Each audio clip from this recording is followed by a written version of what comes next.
Alexandria Ocasio-Cortez, a new way of doing politics. Possibly the most loved and feared woman in America is a 31-year-old ex-waitress from New York's Bronx district. She's the youngest woman ever elected to the House of Representatives, then aged 29, and the voice of her generation with almost 13 million Twitter followers, referred to as simply AOC. Alexandria Ocasio-Cortez is intelligent, eloquent, and photogenic. But what people think of her depends on their political position. In 2019, Time magazine called her Wonder Woman of the left, Wicked Witch of the right.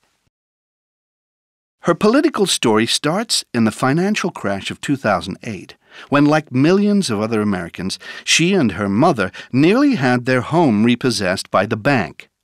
AOC was a teenager at the time. She had lost her dad to cancer and, like her mom, found herself working 18-hour days to pay the bills and save their home, while the bankers that had caused the crisis were bailed out with taxpayers' money. Like millions of Americans her age, AOC emerged from the crash deeply critical of America's social and economic model. You can do everything right and have it all taken away. Our economic issues are the result of a system that enriches the few an enormous amount at the cost of the working class and the middle class.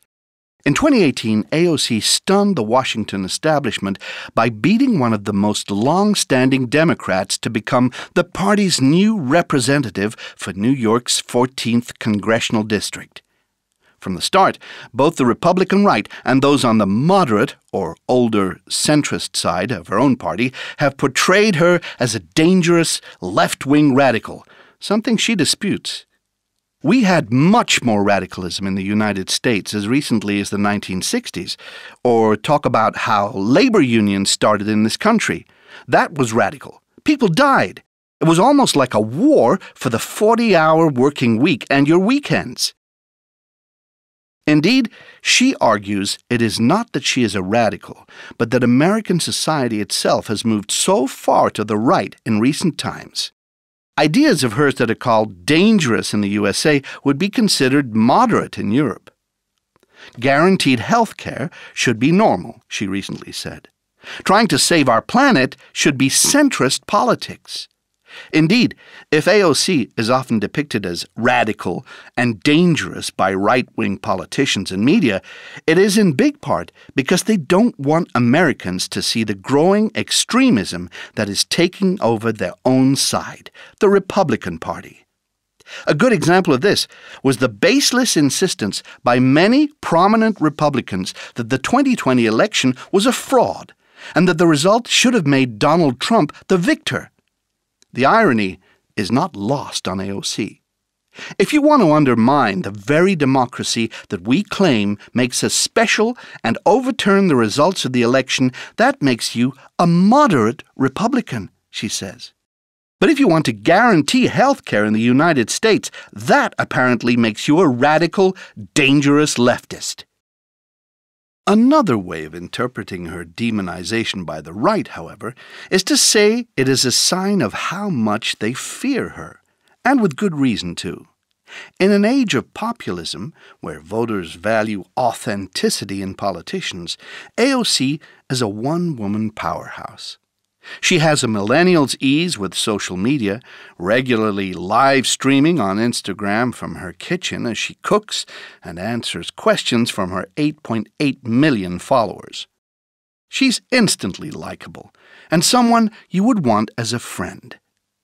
One such live stream last year found her in her unfurnished apartment assembling IKEA furniture as she talked. "I've been living a completely depraved lifestyle," she joked, in reference to the mattress on the floor and the popcorn she was living off. This is a totally new way of doing politics, one that the older generation can't easily adapt to. AOC is relatable, and her normality is possibly her greatest weapon. I find it revealing when people mock where I came from and say they're going to send me back to waitressing, as if that is bad or shameful. It's as though they think being a member of Congress makes you intrinsically better than a waitress. But our job is to serve, not rule. The American Constitution states that a person has to be 35 years old to run for president. If the current Democratic president, Joe Biden, has been more progressive and radical in his first months in office than anybody imagined, including AOC herself, it may just be that he knows the next presidential election in 2024 will come 1 month after her 35th birthday. The fact may be that Joe Biden needs AOC's support far more than she needs his.